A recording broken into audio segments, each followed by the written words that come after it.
کبھی آپ نے سوچا ہے کہ حقیقی ایمان، جسے ہم ایمان کہتے ہیں، وہ صرف ایک احساس یا جذبے کا نام نہیں، بلکہ ایک بہت مضبوط، ایک بہت شاندار عمارت کی طرح ہے۔ جب امام علی علیہ السلام سے پوچھا گیا کہ ایمان کیا ہے تو انہوں نے اس کی ایک مکمل تعمیراتی بلو پرنٹ پیش کی۔ تو آئیے آج اسی بلو پرنٹ کو کھول کر دیکھتے ہیں اور سمجھتے ہیں کہ ایمان کے وہ 4 ستون کون سے ہیں جن پر یہ پوری عمارت کھڑی ہے۔ تو اصل سوال یہی تھا، ایمان کی اصل حقیقت کیا ہے؟ امام علیہ السلام کا جواب ہمیں یہ سکھاتا ہے کہ ایمان کوئی ایسی چیز نہیں ہے جو بس ہمیں مل جاتی ہے۔ نہیں، یہ ایک عمارت ہے جسے ہمیں خود بہت فعال طریقے سے تعمیر کرنا ہوتا ہے۔ یہ کوئی جامد عقیدہ نہیں ہے، بلکہ ایک زندہ، ایک متحرک ساخت ہے۔ اور یہ ہے وہ بنیادی خاکہ، وہ فاؤنڈیشن۔ امام علیہ السلام نے فرمایا الایمان علیہ اربع دائم، الصبر والیقین والعدل والجہاد، یعنی ایمان 4 ستونوں پر قائم ہے: صبر، یقین، عدل اور جہاد۔ یہ 4 ستون ہی وہ بنیادیں ہیں جن پر ایمان کی پوری عمارت کھڑی ہوتی ہے، اور ظاہر ہے اگر ان میں سے ایک بھی کمزور ہو تو پوری کی پوری ساخت خطرے میں پڑ جاتی ہے۔ تو اس سفر میں ہم ایمان کی اس عمارت کو سمجھیں گے، ایک ایک ستون کو دیکھیں گے۔ ہم صبر سے شروع کریں گے، پھر یقین کی گہرائی میں اتریں گے، اس کے بعد عدل کے توازن کو سمجھیں گے، اور آخر میں جہاد کی حقیقی روح کو پہچانیں گے۔ آئیے دیکھتے ہیں کہ امام علیہ السلام نے ان ستونوں کی کیا کیا تفصیلات بیان کی ہیں۔ تو بنیاد کیا ہے؟ بنیاد یہ سمجھنا ہے کہ ایمان کوئی ایسی چیز نہیں جسے بس ایک بار حاصل کر لیا اور کام ختم ہو گیا۔ نہیں، یہ تو ایک باغ کی طرح ہے جسے مسلسل دیکھ بھال، توجہ اور مضبوطی کی ضرورت ہوتی ہے، ورنہ یہ کمزور پڑ سکتا ہے۔ جب تک یہ چاروں ارکان، یہ چاروں ستون مکمل طور پر ایک انسان کے اندر اور ایک امت کے اندر قائم نہیں ہو جاتے، وہ ایمان کے اس درجے پر فائز نہیں ہوتے جس کی بات کی جا رہی ہے۔ یہ ایک ایسی عمارت ہے جسے ہر جگہ قائم نہیں کیا جا سکتا۔ اسے مضبوط 4 ستون چاہیے جو ایمان کا سارا بوجھ اٹھا سکیں۔ اب ہم آتے ہیں اپنے پہلے ستون کی طرف، صبر۔ لیکن یہاں ایک لمحے کے لیے رکنا ہوگا۔ یہ وہ صبر نہیں ہے جسے ہم عام طور پر سمجھتے ہیں۔ ہمیں ثقافتی اور قرآنی صبر کے درمیان جو زمین آسمان کا فرق ہے اسے سمجھنا ہوگا۔ اور یہاں ایک حیران کن تضاد نظر آتا ہے۔ ہم نے صبر کے معنی کو اکثر بالکل الٹ سمجھا ہے۔ عام طور پر جسے صبر کہا جاتا ہے، یعنی کچھ نہ کرنا، ہار مان لینا، جیسے بس چھوٹ جانے پر کہنا اب صبر ہی کر سکتے ہیں، یہ دراصل بے بسی ہے، یہ غلامی کی علامت ہے۔ قرآنی صبر اس کے بالکل برعکس ایک بہت فعال، ایک بہت طاقتور عمل ہے۔ تو پھر قرآنی صبر ہے کیا؟ اس کا اصل مطلب ہے استقامت، یعنی اپنے صحیح راستے اور مقصد پر مضبوطی سے قائم رہنا، چاہے حالات کتنے ہی مشکل کیوں نہ ہوں۔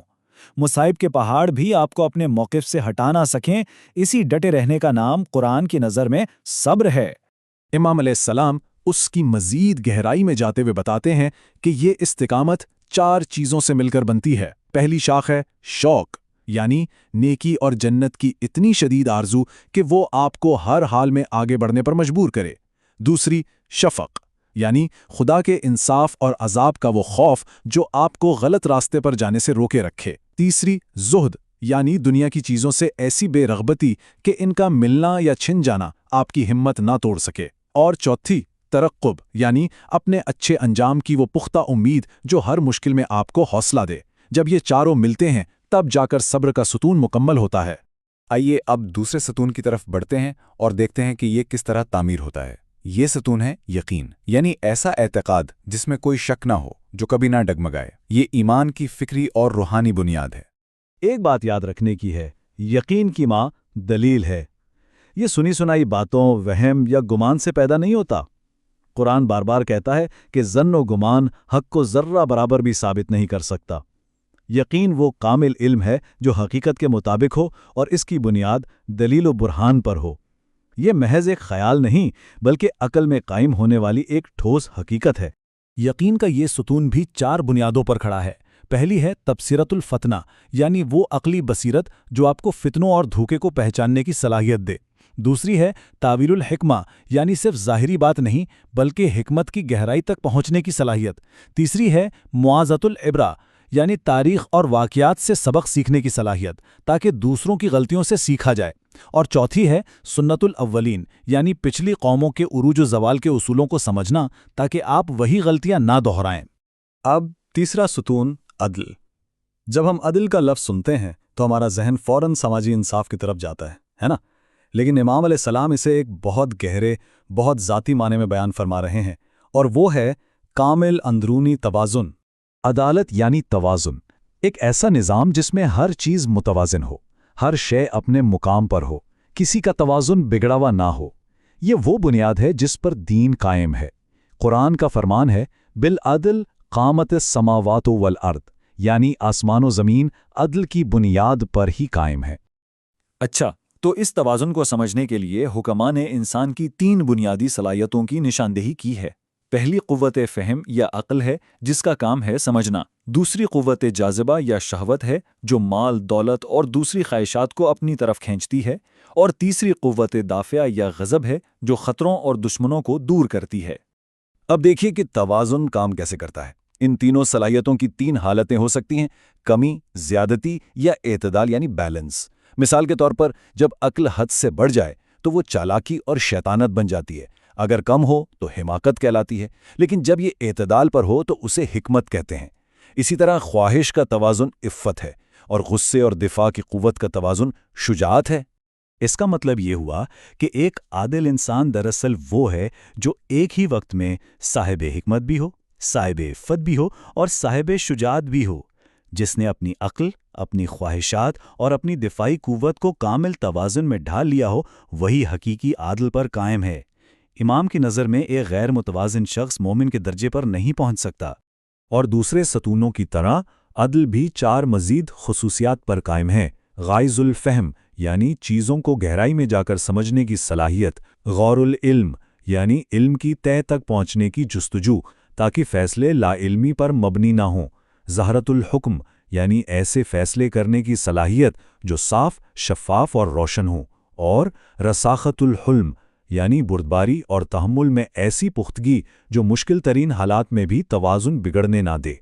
آخر کار ہم چوتھے اور آخری ستون پر پہنچتے ہیں، جہاد۔ یہ ایک ایسا لفظ ہے جسے اکثر غلط سمجھا جاتا ہے، لیکن اس کے معنی زندگی کے تمام پہلوؤں میں ایک سال جدوجہد کے ہیں۔ امام علیہ السلام جہاد کے 4 فعال اجزاء بیان کرتے ہیں۔ پہلا امر بالمعروف یعنی نیکی کو قائم کرنا اور پھیلانا۔ دوسرا نہی عن المنکر یعنی برائی کو روکنا اور اس کے خلاف کھڑا ہونا۔ تیسرا صدق فی المواطن یعنی ہر میدان میں ہر قیمت پر سچائی پر قائم رہنا۔ اور چوتھا شنان الفاسقین یعنی فاسقوں اور ظالموں سے بیزاری اور ان کی مخالفت کا اظہار کرنا۔ یہ اپنے اندر اور معاشرے میں حق و انصاف کو قائم رکھنے کی ایک مسلسل کثیر جہتی کوشش ہے۔ تو اب جب کہ ہم نے چاروں ستونوں کو الگ الگ دیکھ لیا ہے، آئیے انہیں ایک ساتھ ملا کر دیکھتے ہیں کہ ایمان کی یہ مکمل اور مضبوط عمارت کیسی نظر آتی ہے۔ تو یہ سب نظریاتی باتیں تھیں، لیکن کیا تاریخ میں کوئی ایسی مثال ہے جہاں یہ چاروں ستون ایک ساتھ اپنی کامل شکل میں نظر آئے ہوں؟ ماخذ ہمیں کربلا کے میدان کی طرف لے جاتا ہے۔ کربلا وہ عملی تفسیر ہے جہاں ایمان کی یہ عمارت اپنی پوری مضبوطی کے ساتھ کھڑی تھی۔ کربلا میدان صبر ہے، جہاں موت آنکھوں کے سامنے تھی لیکن قدم نہیں ڈگمگائے۔ یہ میدان یقین ہے، اتنا محکم کہ کوئی چیز اسے ہلا نہیں سکی۔ یہ میدان عدل ہے، جہاں توازن اتنا بلند تھا کہ کوئی چیز اسے بگاڑ نہیں سکی۔ اور یہ میدان جہاد ہے، جہاں حق کے لیے جد و جہد اپنی انتہا پر تھی۔ تو اب یہ سوال ہمارے لیے ہے، جب ہم اپنے ایمان کی عمارت پر نظر ڈالتے ہیں تو اس کا کون سا ستون کمزور ہے؟ صبر کا، یقین کا، عدل کا یا جہاد کا؟ کون سا ستون ہے جسے ہماری توجہ اور مضبوطی کی سب سے زیادہ ضرورت ہے؟ کیونکہ عمارت تبھی کھڑی رہتی ہے جب اس کا ہر ستون مضبوط ہو۔